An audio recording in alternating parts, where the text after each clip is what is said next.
Hey everyone, Rory Extra Life here. If you don't know me, I'm a Pokemon TCG player based in the northeast of Scotland. And if you do know me, you'll know that I do love competitive Pokemon TCG. It's a great game, it's something I thoroughly enjoy. And this video is a follow-up to the video that I posted last Friday, which is going to be sort of the more advanced side of playing the Pokemon TCG. So you may have watched the previous video, you may have spent some time learning how to play the game, playing a few games on TCG Live, just kind of getting to grips with things. Maybe you've even attended a locals for the first time. And this is going to kind of be the next step forward. This is going to be covering a wide range of what that next step looks like, all the way from how to get better at locals to how to prepare for something like a large tournament like a regionals or an internationals, which even if you're not attending a regionals or an internationals, could still be helpful tips for you. We're going to cover things such as your choice in deck. We're going to cover some advanced techniques such as trying to plan out your prize mapping, your prize checking, etc. How to prepare yourself for something like a league challenge or a league cup, as well as looking at online tournaments, how to prepare for a major tournament, and where to go from there. So first and foremost, let's talk about decks. Now, if you watched the previous video, you will have seen that I was playing with two specific decks, Dragapult EX, with a mixture of Blaziken EX in there as well, and Zoroark. These are two decks that I thoroughly enjoy playing both of them. They both have their strengths, they both have their weaknesses. I probably would lean more towards playing more Zoroark if I wanted to take one of them more seriously. This is kind of where this topic comes in. Choosing which deck you want to play. It'll vary depending on a number of factors. It'll vary on, what sort of play style you enjoy, what sort of event you're participating in. Are you just playing on the ladder, for instance, or are you going to be attending a league cup? With online, literally just play whatever deck you want. If you want to play an off-brand deck, go for it. You're going to be playing all sorts of decks on the ladder. If you want to play a local league, however, you might be thinking, well, I know that player X likes to play this deck quite a bit, and I know that player Y likes to play this. This deck here, it's not a really good fit for the deck that I want to play. It might have a better matchup against my deck. I might struggle to beat it. But if I switch to a different deck, I could then potentially be having a better time against both of them. It's sort of these random little things that you kind of need to think about, which is why I personally think that if you are looking to get into the game, having multiple decent decks ready to go at any one time is always a good thing. There's no such thing as having too many decks built. And even then, this is just the ones I've got fully built. I've also got here Marnie's Grimmsnarl deck. I've also got bits and pieces of a Lucario deck in one of my deck boxes. I've got the guts of an Absol deck in another deck box. Just decks that I've had to kind of take a few pieces out of because I'm needing to use them for other builds. Deciding on what decks you want to play, however, that might be the tricky part. My personal advice has always been, have a look at things such as Limitless TCG. It's a great website, it's a great resource. It has tournament results from all sorts of major tournaments. You can participate in online tournaments. You can get deck lists for various different things. You can kind of see how different decks perform. There's other resources as well, such as trainerhill.com, which is invaluable if you're looking to prepare for a larger tournament, especially when you're looking at what your deck choice is going to be, what the sort of meta game has been like in recent months, and trying to help you decide on maybe what sort of different individual techs you want to make with your deck, what kind of inclusions you want to add, what kind of adjustments to counts you want to make. Take the time to figure out what sort of play style you want to go for, and then try out the deck. Try it out on live, see if there's anything you want to tweak about it, make the adjustments. But there's never any such thing as a perfect 60-card deck. There's always going to be a version of it that'll do better in certain scenarios than others. There's never going to be one version of a deck that will be perfect. First of all, I want to talk about prize checking. Now, let's just for example, set up a very basic board state, a droopy in the active, and we've got a method for searching the deck. That'll do me. When you play the game and you set out your prizes, your first time looking through the deck, one of your priorities should be checking to see what's prized, because you don't know what's prized. You only find out realistically what's actually prized when you take your prizes. It's also important to know what exactly is prized. So let's just go ahead and actually, you know what? This is probably the easiest way. Team Rocket's Petrol is a trainer card that lets you search your deck is a supporter card that lets you search your deck for a trainer card. What we then get to do is we get to look through our deck. And say, for instance, our biggest thing that we need to worry about is which Pokemon we have in our deck, which Pokemon we need for a specific matchup. This is the time to find out what cards are prized here. There's a number of different ways that you can prize check, but the important thing is to find a way that works for you. For example, some players, when they're searching through the deck, will find all of their Pokemon and put them to the front, and then they might find all of the energy and put the energy to the back. And then as they're going through, they can be like, cool, there's one Meowth, there's one Monkey Dory, there's two Dragapult, Dracloak, another Combuskin. We've got two more energy there. And looking through, Budew there, two fire energy. Okay, so we can kind of see here already, even just from looking at the energy, I can tell you that combined between what's in my hand and what's in my deck, there's already at least a psychic energy in the prizes. We can have a look through here and we can say, right, cool, so we have both Budew and Clefairy. I know that they're not prized.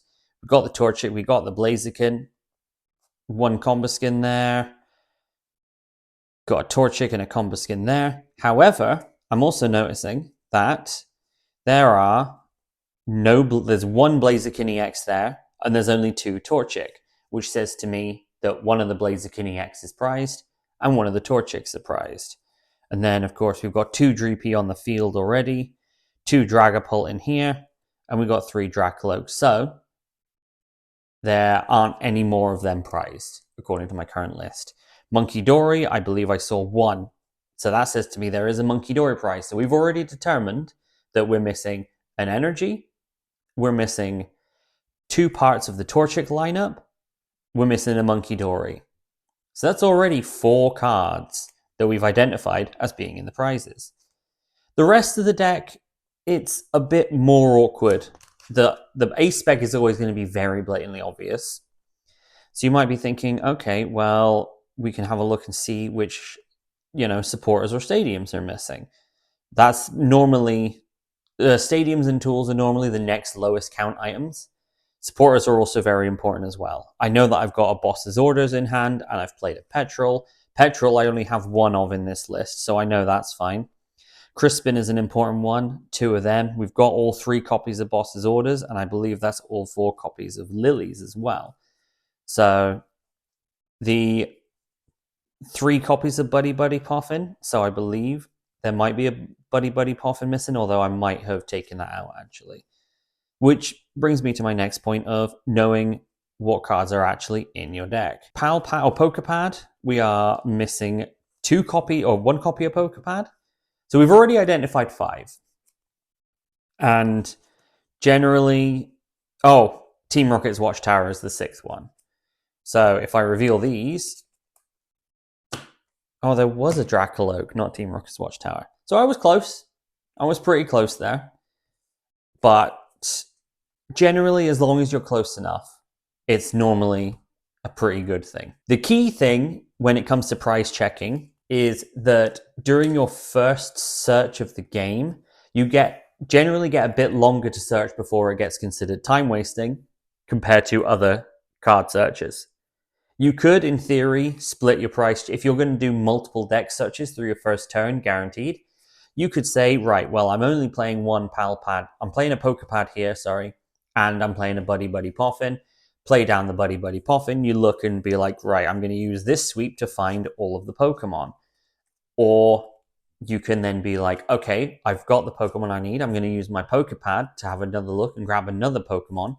That's when you can be like, cool, so which supporters have I got? It's a case of trying to make it easy to figure out what's in the prizes, but also recognizing what the most important prizes are. That's the important thing. Prize cards may vary from matchup to matchup as far as what would be a good prize card and what would be a bad prize card. If you can learn to figure out which cards you would like to see prize for various matchups, or that you wouldn't want to see prize for various matchups, just think about that. You'll have a list in your head of, okay, I'm playing up against an opposing Dragon Ball player. I would really like to have Lily's Clefairy in my deck and not in my prizes because of its insane ability to do heavy damage against other Dragon Ball players. One other method I'll show you for prize checking, and I will also shortly afterwards show you some tips on how to make it easier for yourself as well, is what I refer to mentally as the Japanese method. In organized play tournaments in Japan, there are some slightly different rules to how you generally handle the game. You're not usually allowed to restructure your deck while searching through it, and you're also not allowed to restructure your discard pile. The discard pile is more so for like troubleshooting previous actions that have happened, but also the deck searching side of it, preventing you from restructuring your deck, is sort of a cheat and countermeasure to prevent you from being like, okay, I'm going to put all of these near the front and then shuffle in a specific way. And then, oh, what do you know? I've drawn a card off of a supporter and it's given me exactly what I'm looking for. Well, hey, the Japanese method is slightly different. And honestly, for me, it's my preferred method. So yeah, we've got another basic in the active. Cool. So we'll put down our prize cards. 1, 2, 3, 4, 5, 6. Draw for turn. So we'll just say that we're able to play Crispin, which lets us look through our deck. Key thing to remember is that your hand also exists when you're price checking. Just don't lay it out on the table like this because you don't want your opponent to see it. For the Japanese method, generally, what they'll do, or what I've seen some players do in Japanese streams, is they will literally just get all of the Pokemon or all of the one type of card that they want to look at and just hold it like this.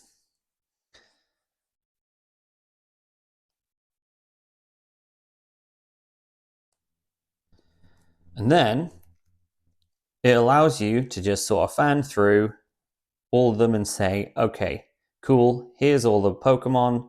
So I have 1, 2, 3 Dracoloaks in deck and 1 in hand, so they're not prized. I've got 2 Torchics. I've got another Torchic there. None of them are prized. Both Budoos are there. Monkey Dory there and Monkey Dory in hand. Lily's Clefairy in there. Meowth's in there. Shaman's in there. We also have 1 Dragapult, which means that one of them is prized. And then we've also got the Blaziken in there as well. I think there was the 2 Combo Skin, but I can't remember off the top of my head now. And then you can do the same for like energy in stadiums. And have a quick look. That's cool. Energy. Ba, ba, ba. So right off the get-go, I'm already sensing, yeah, there we go. So one of the fire energy is also prized. Both stadiums are there, but we've still got the full count of energy there.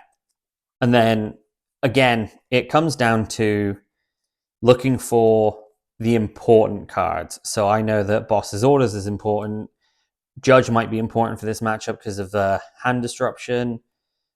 Then look for another Boss's Orders. I might want to look for my rare candies just to see how many of them I've got. Rare candy there, so both the rare candies are there. Okay, so we're already recognizing that one of the boss's orders is prized. Crispin is also another important one, but I just didn't grab it then. But he's also there. But sticking them up like this, it could make it easier to visualize, which is what I prefer to do. So we determined that there was a boss prized. There was there a Blaziken prize? I can't actually remember now. I was focused on explaining. Oh yeah, that's a big one. So of course I didn't see purple, but I didn't even process it. When you are price checking, find a method that works for you, and remember that not all prizes matter. This is a key thing that I think a lot of people disregard. They go wild on trying to figure out every single prize that they've got, and some people are good at doing that, but not everyone is. But sometimes it doesn't quite matter. You'll see on like the live streams of like regionals and stuff, they'll show what the prizes are, and you'll see during that first turn that the players are normally going to be checking for prizes. They might be at a level where they are knowing exactly what 6 prizes are there. But realistically, when you're first starting out and when you're first starting to improve, focus on the prizes that you need to focus on. If you're playing against, say, Zoroark, you know for a fact you're probably not going to need to use Lily's Clefairy. So you can look for it, but it'll be obvious that it's not there. But if it is in the prizes, it doesn't really matter. The next topic I want to talk about is more so to do with the gameplay aspect of things, and this kind of boils down more towards how you want to set your board state up and how you want to deal with your opponent's board state. So this is going to be a bit of an awkward one to try and explain. There are, as I explained in the previous video, prize cards get taken when you knock out Pokemon, but different Pokemon give you a different amount of prize cards. So Dreepy will only give you 1 prize card, Dragapult will give you 2 prize cards, Mega Lucario will give you 3, as denoted by the lack of a rule box here, and the Pokemon EX and the Mega Pokemon EX rule boxes at the bottom of each of these cards. You need to take 6 prizes.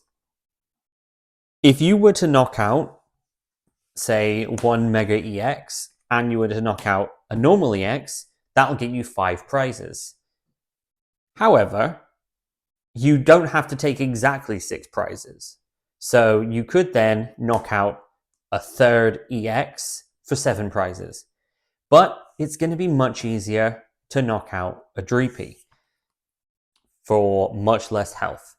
So by trying to figure out which Pokemon on your opponent's side of the field you want to take out, you want to make that prize map as easy as possible. There's also a number of other things to concern yourself with when it comes to prize mapping.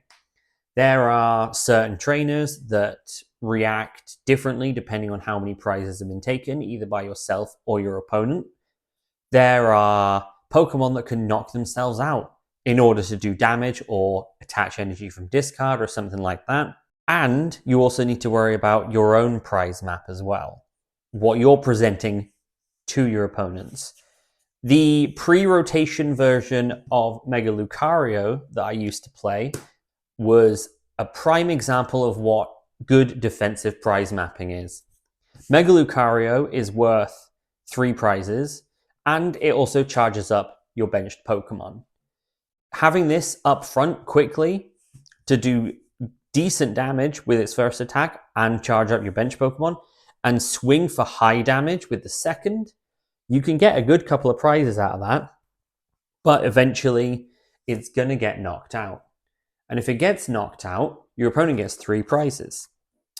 But what I like to do is I like to make sure that my bench isn't prepped with more Lucario. I like to prep other Pokemon when I'm building my deck, or my board state, sorry. Instances. For example, this Hariyama, it hits for 210 damage. So it's got a cool ability that acts as a boss's orders, but for the sake of explaining this, we're just going to ignore the ability here. But its attack for 3 fighting energy does 210 damage, which is pretty good for a single prize Pokemon. I can set up my bench at the back here so it's only single prize Pokemon. So my opponent can take out a Mega Lucario, they'll go down to 3 prizes. I'll have a Hariyama, there'll be a Lunatone, a Solrock, maybe a Riolu, maybe a second Makuhita ready to become a Hariyama. But I will normally maintain just a single, what we call a single prize board state, where there's nothing on your side of the field that is worth more than 1 prize. So that means that your opponent's going to have to go through not 1, not 2, but 3 of these Pokemon before they can take their final prize card. Meanwhile, what I can force out of them in that situation, I can have Hariyama up front, get some damage in, potentially get a knockout or 2 out of it as well, because 210 damage is nothing to laugh at.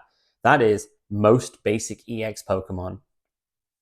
210 damage, bosh, get a couple of prizes, and then this will eventually get knocked out.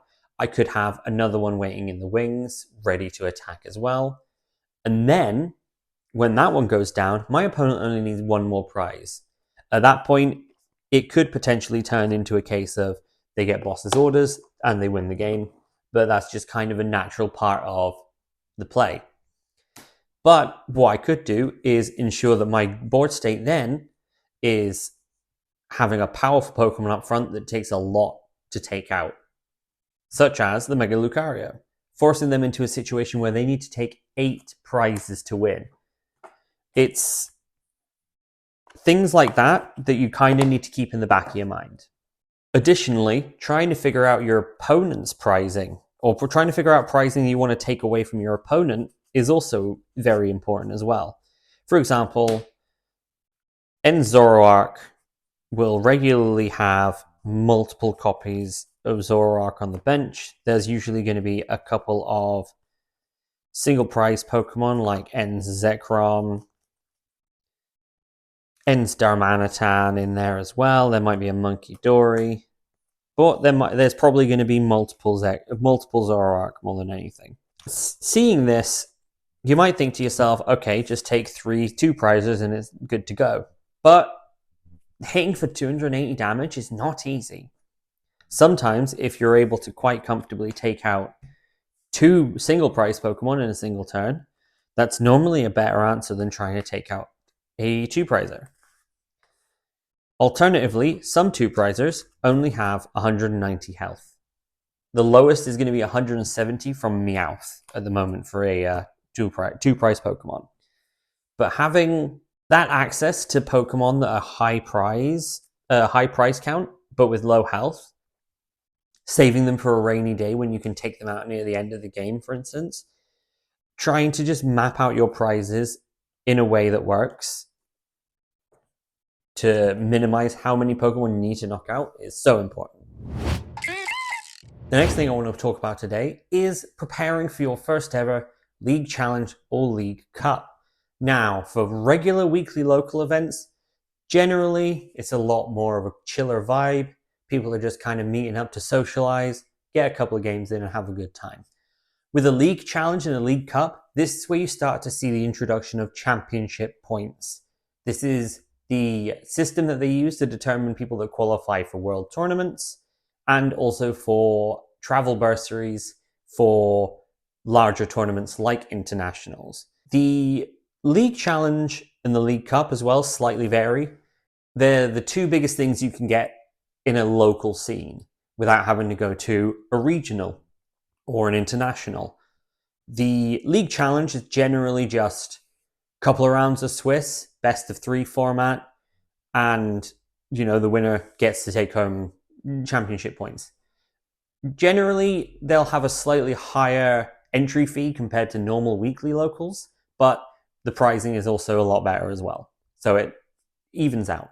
People will normally take League Challenges a bit more seriously as well. So when you're playing at your locals, you might make a little bit of a mistake. You might flub something up. But more often than not, your opponent will be like, oh, no, that's fine. No, it's okay. Just if you want to say that you attach an energy to the wrong Pokemon, you can be like, oh, actually, that wasn't what I wanted to do. Can I take that back? Normally, the common courtesy is there to be like, yeah, it's fine. It's all good. because it's just for casual play. For a league challenge, people might be less inclined to act that way. So when you're preparing for a league challenge or a league cup, generally just kind of think about your plays a bit more thoroughly before making them, or think about what sorts of plays you want to be making, during your opponent's turn, or even in advance against specific matchups if you know what type of decks your opponents are going to be playing at the challenge. Additionally, for a league challenge and a league cup, you will need a deck list. Deck lists literally can be any piece of paper where you write down, here is a list of all of the cards. There are some things you need to include though. For example, you need to include the set name and set number for each card. This does include alternate arts. If you have, for example, inside this deck here, my Zoroark deck, I run not just the normal Zoroark EX card, but also the full art version of the Zoroark EX card as well. It's all the way at the back. Are you kidding me? So I run these two different versions of the card.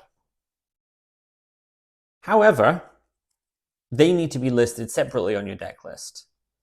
Additionally, even if there is no difference in the print whatsoever, if you're running two copies or you're running multiple copies of a card from different sets, such as this Droopy here is from Prismatic Evolutions, but there is also a Droopy in here from Twilight Masquerade.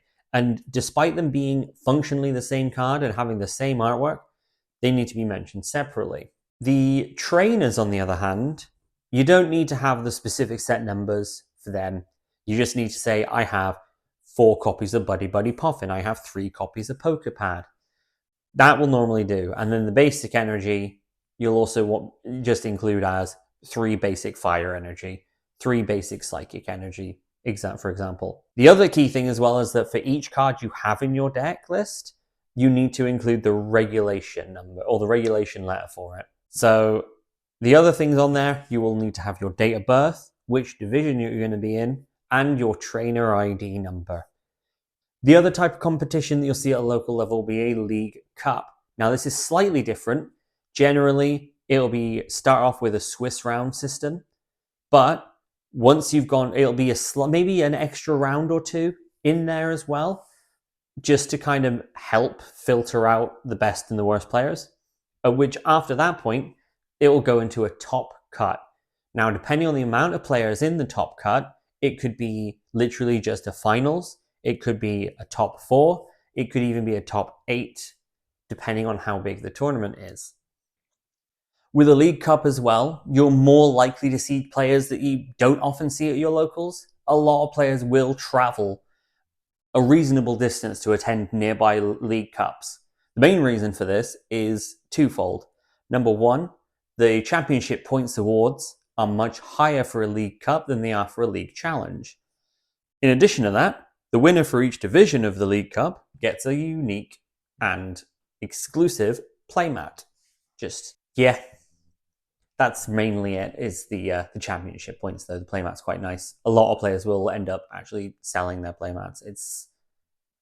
I would rock it, personally. Trainer ID that I mentioned before, you can get this from your local play affiliated store. If you haven't played before, they can help you get it set up. You can also get included in the program through, if you play TCG Live, you can check out your Play Pokemon account online and you can become a part of the program there. There is also the Play Pokemon app, which I highly recommend you download. It's good for keeping track of what your results have been, even at just like a locals level, even if there's not been a league challenge or a league cup, or you've not attended any major events. It's good for knowing, sort of like, if you want to keep an eye on like, oh, I placed a 6th place at this locals, I placed a 1st place at this one, I placed 4th at this one. You can look back at your history and see how you've been doing. But it also lets you track your championship points, and it also lets you know about upcoming major tournaments as well.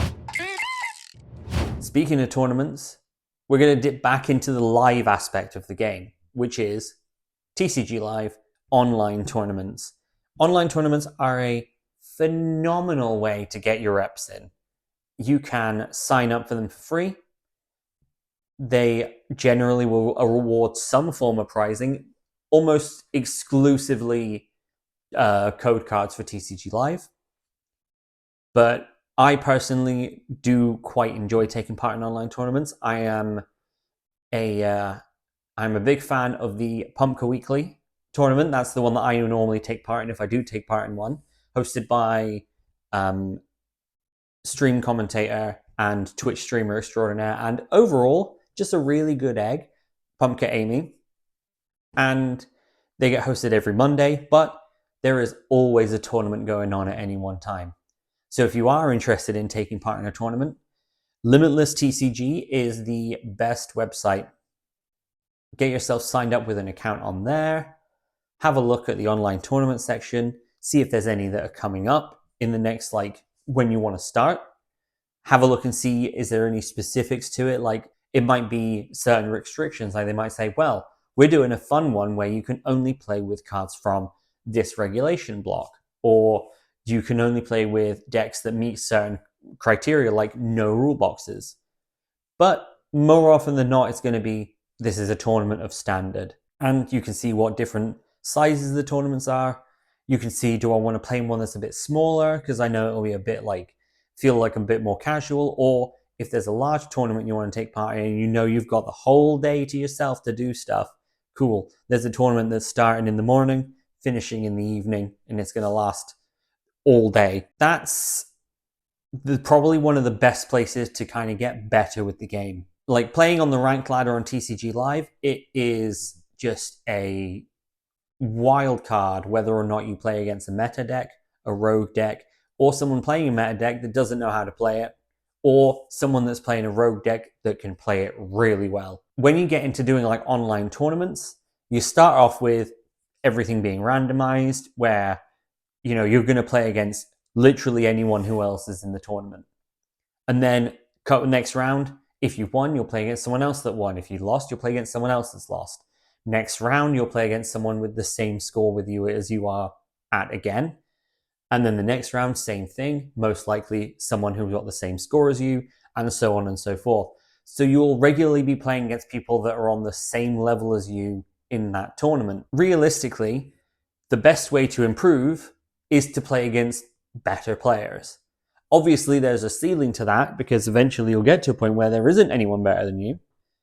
So how do you improve from there? There's very, very, very few people that are at that level. So to get to that point, participating in online tournaments means that you will be generally, first couple of rounds might be easy, and then eventually you'll get paired up against more difficult opponents that have been doing well as well.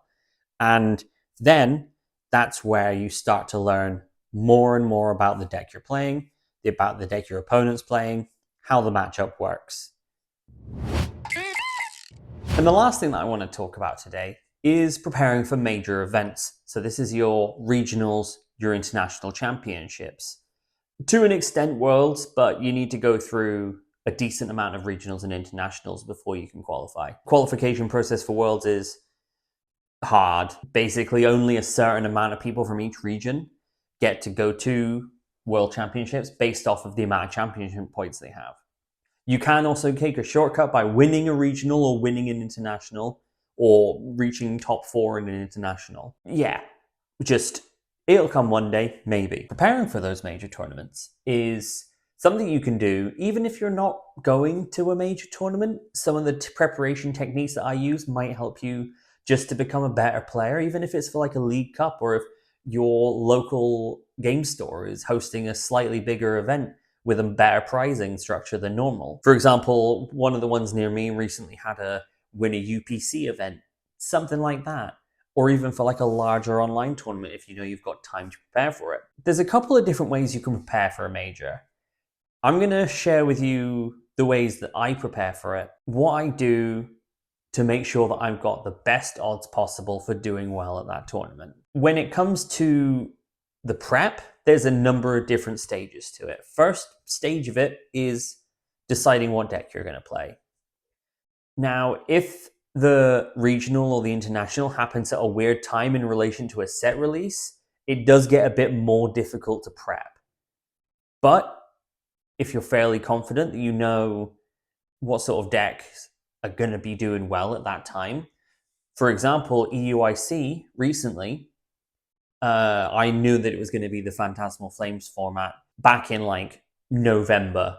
Like I knew Ascended was coming out, but then as soon as I saw that release structure for that set, I was like, there's got to be something funky. And even then, didn't really make a huge difference to what my deck would have looked like going into the tournament, which was quite good as well. Trying to gauge what sort of decks are doing well at the moment, what sort of decks aren't quite doing quite so well, and how do you tackle them?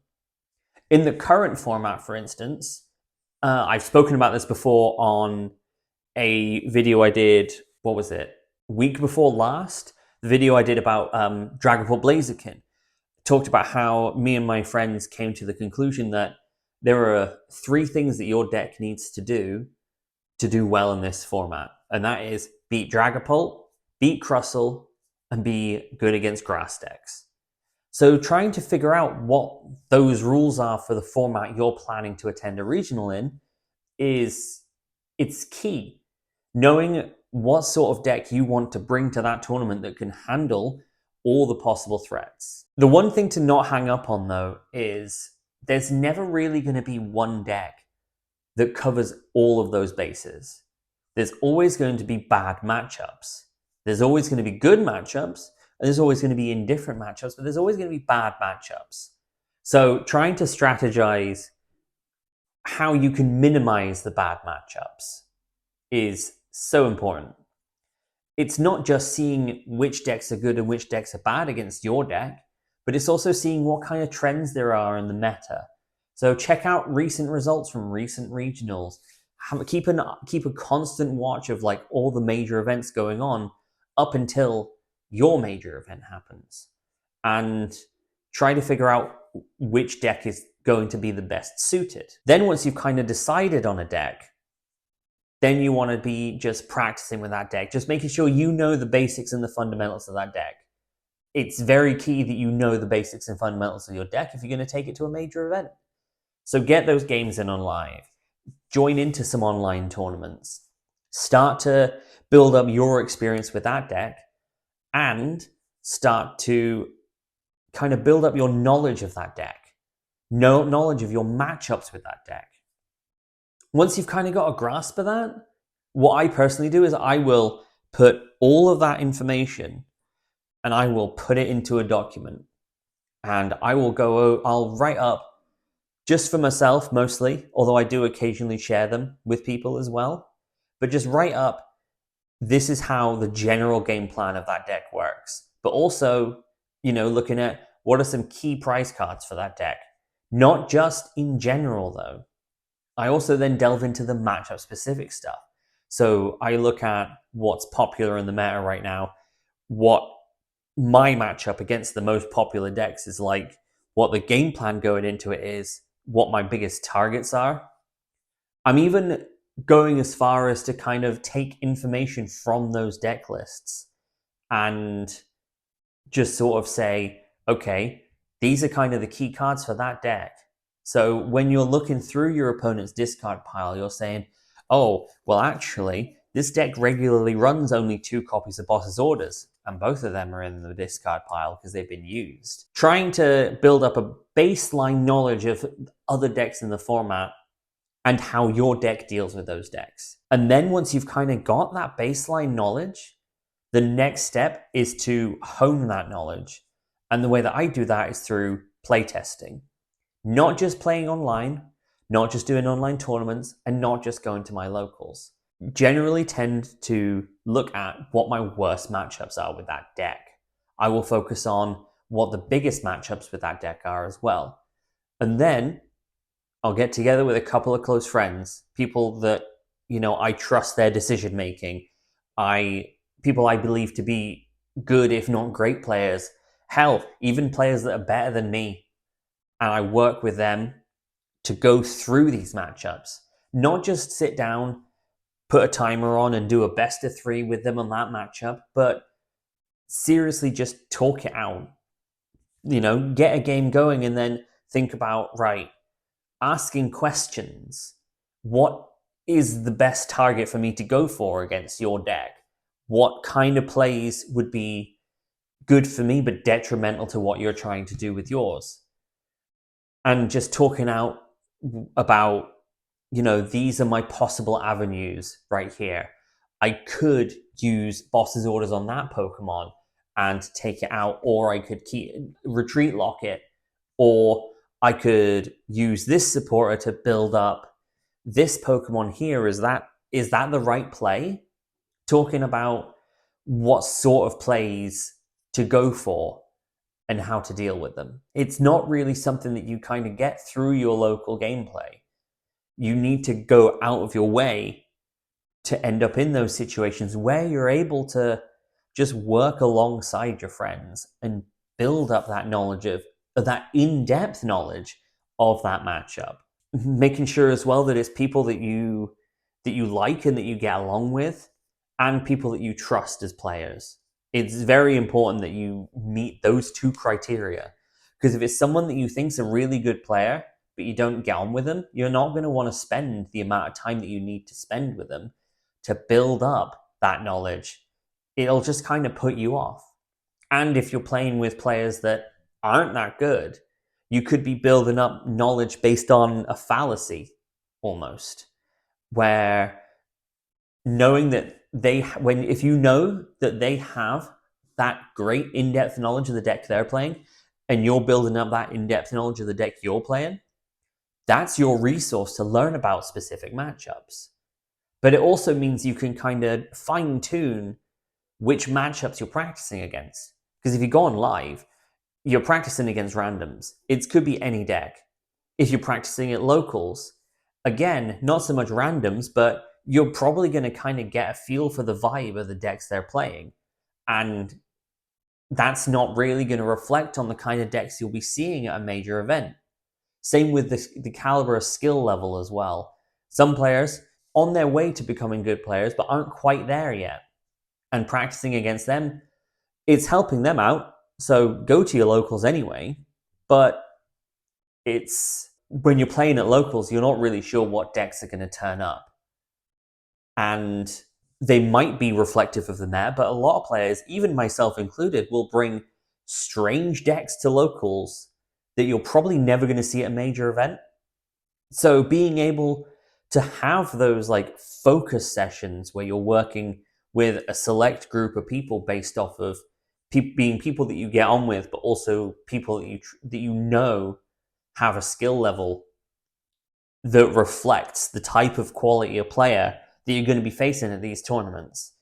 It's very important for me. And the last thing as well is knowing that not every matchup is going to be worth the struggle. Back to, reviewing like the deck lists and the results of other major tournaments, there are going to be certain decks that your deck is going to do well against, and there's going to be decks that your deck's not going to do well against. But say, for example, that deck is one that you're not really going to see much of in the meta. Are you going to put the same amount of effort into trying to figure out a game plan to be more consistent against that deck compared to the amount of time you're going to put into being more consistent against the most popular deck in the format? Absolutely not. Knowing when to pick your battles, knowing which are going to be the larger battles that you need to deal with, and being able to hone in on those battles is so much more important. If you attend a major event, you're not going to win every round.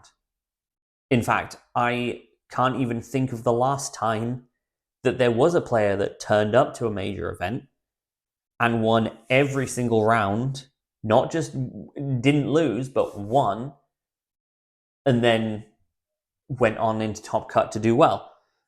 It's not something that happens very often. There's always going to be matchups that you're not going to win.